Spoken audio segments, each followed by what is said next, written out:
So there's a lot been happening here at Kol Ami over the past weeks, months, hours, you name it.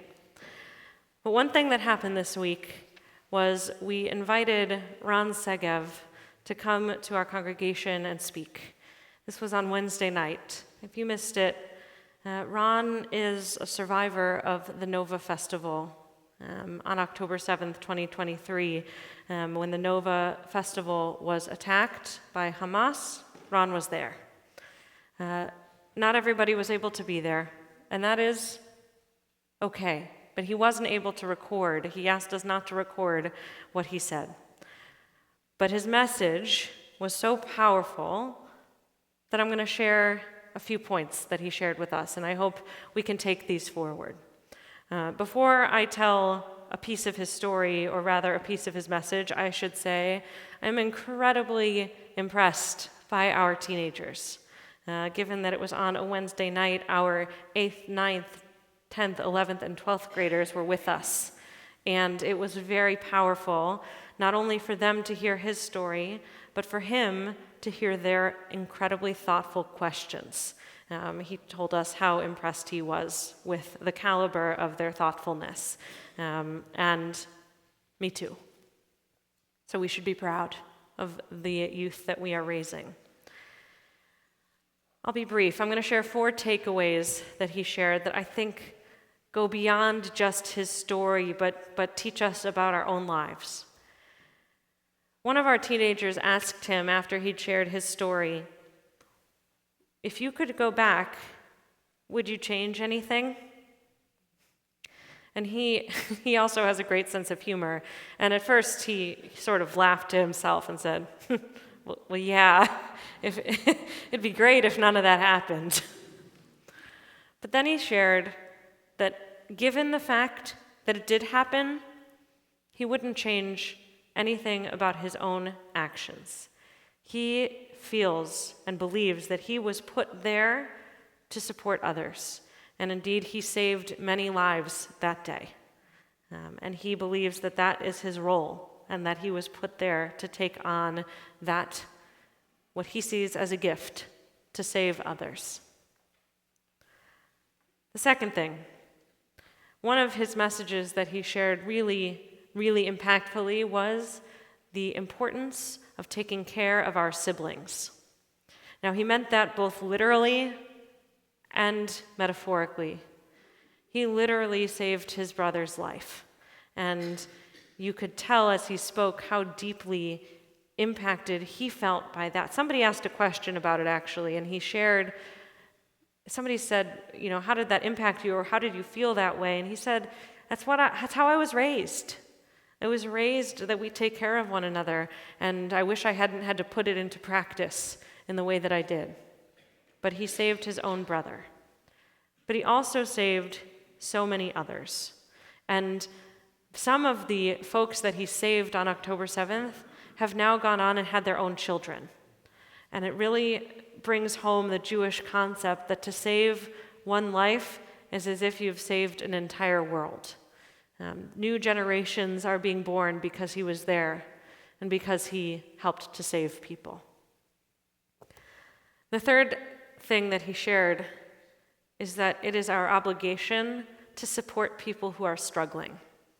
He spoke not only of his experience on October 7th, but also of his experience since then. And he has struggled deeply with his mental health. He spoke about his depression and how difficult it was to emerge from it. And he was only able to do so with the support and help of his loved ones and the support and help of medical professionals. And so he did share 2 things. First, at the end, he wanted to share some takeaways, and he turned to our teens in particular who were sitting over here. So I'm looking at you because that's where they were sitting. And he said, if you've learned anything from what I shared tonight, take care of one another. Reach out to the people you know who might need a helping hand. And don't give up. He shared that when he was in the worst of his depression, he had a friend who reached out to him daily. Hey, I'm at the bar across the street. Why don't you come over? Sit, we'll get a drink. And day after day after day, he didn't answer. Until one day, he did. And so he asked us, please, not to give up on those we love if they do not answer on the first or second or third message, but to continue reaching out our hands, to continue bringing them back into the fold and to be there for them. He also shared the organization Safe Heart. Safe Heart is an organization that is raising money to support the mental health crisis which is unfolding in Israel. We are more than 2 years out from October 7th, but the mental health crisis is only, it's not just beginning, but it is not ending. And they will need lots of support. And so the organization Safe Heart is the organization he is raising money for. And we'll be sending out information as a congregation about ways to support those initiatives. And the fourth thing, and the last thing I want to share tonight. His story is a story of heroism. There is no question that he was a hero on October 7th. But he had a very specific message about heroism, and I think it's one that I am really struck by, especially given our world today. He shared that his act of heroism was not an act of courage. It was an act of love. We feel embattled. The Jewish community is not done feeling attacked. There are legitimate attacks on the Jewish community. And we often talk about how important it is to stand up and have courage in the face of adversity. But I like his message better. When we are feeling threatened, when we are feeling embittered by the world around us, when we are feeling like we don't know the path forward, we don't know who to talk to, we don't know the steps to take to help create a better world, because I know that is something that we struggle with. We do not know how to create that better world. We know it's our job.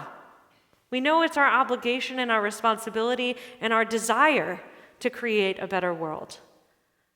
But you are not alone if you are feeling like you're not sure which direction to turn in order to make that change.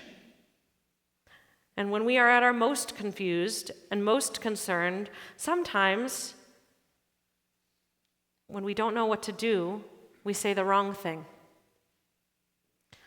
I'm taking from Ron Segev that when we are concerned and when we are at a loss, we do not reach deep for courage. We reach deep for love. And when we act from a place of love, only love leaves our lips. And when we act from a place of love, only love leaves our hands. And only love makes an impact on this world. That's the world that I want to see. That's the world that I know we as Kol Ami are building together, a world of love. So please, dig deep. Dig deep for that love, and remember to share it with others and to share it with the world.